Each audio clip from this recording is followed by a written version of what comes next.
پس جو لوگ ایمان لائے نیک عمل کرتے رہے تو وہ بغات جنت میں خوشحال و مسرور کر دیے جائیں گے،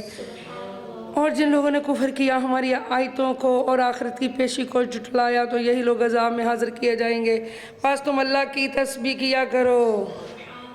جب تم شام کرو یعنی مغرب اور عشاء کے درمیان، اور جب تم صبح کرو یعنی فجر کے وقت، اور ساری تعریفیں آسمانوں اور زمین میں اسی کے لیے ہیں۔ تم تسبیح کیا کرو سپہر کو بھی یعنی عصر کے وقت، اور جب تم دوپہر کرو یعنی ظہر کے وقت۔ ذکر کرنے کا حکم ہے ہر نماز کے بعد، یعنی فوراً دعا کیا کرو اللہ کا، اور وہی مردہ سے زندہ کو نکالتا ہے اور زندہ سے مردہ کو نکالتا ہے، زمین کو اس کی مردنی کے بعد زندہ و شاداب فرماتا ہے، تم بھی اسی طرح قبروں سے نکالے جاؤ گے۔ اور یہ اس کی نشانیوں میں سے ہے کہ اس نے تمہیں مٹی سے پیدا کیا، پھر اب تم انسان ہو جو زمین میں پھیلے ہوئے ہو، اور یہ بھی اس کی نشانیوں میں سے ہے کہ اس نے تمہارے لیے تمہاری جنس سے جوڑے پیدا کیے تاکہ تم ان کی طرف سکون پاؤ، اور اس نے تمہارے درمیان محبت رحمت پیدا کر دی۔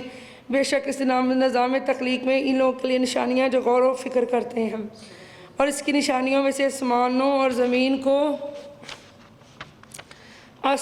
زمین کی تخلیق بھی ہے، تمہاری زبانوں اور تمہارے رنگوں کا اختلاف بھی ہے، بے شک اس میں اہل علم اور تحقیق کے لیے نشانیاں ہیں۔ اور اس کی نشانیوں میں سے رات اور دن میں تمہارا سونا اور اس کے فضل یعنی رزق کو تمہارا تلاش کرنا بھی ہے، بے شک اس میں ان لوگوں کے لیے نشانیاں ہیں جو غور سے سنتے ہیں۔ اور اس کی نشانیوں میں سے یہ بھی ہے کہ وہ تمہیں ڈرائے اور امید دلانے کے لیے بجلی دکھاتا ہے، اور آسمان سے بارش کا پانی اتارتا ہے، پھر اس سے زمین کو اس کی مردنی کے بعد زندہ شاداب کر دیتا ہے،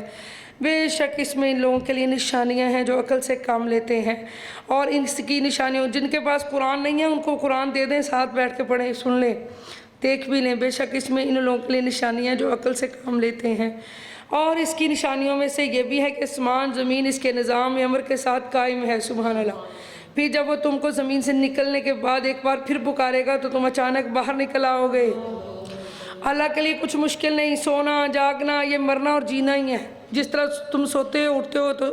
زندہ ہو جاتے ہو، یعنی سونا موت ہے اور پھر صبح اٹھنا زندگی، زندہ ہونا۔ اور جو کچھ آسمان اور زمین میں سب اسی کا، سب اسی کے اطاعت گزار ہے، دنیا کی ہر چیز جو اللہ کی تابعدار ہے،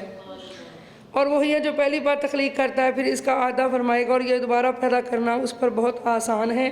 اور آسمان اور زمین میں سب سے اونچی شان اسی کی ہے اور وہ غالب ہے، حکمت والا ہے۔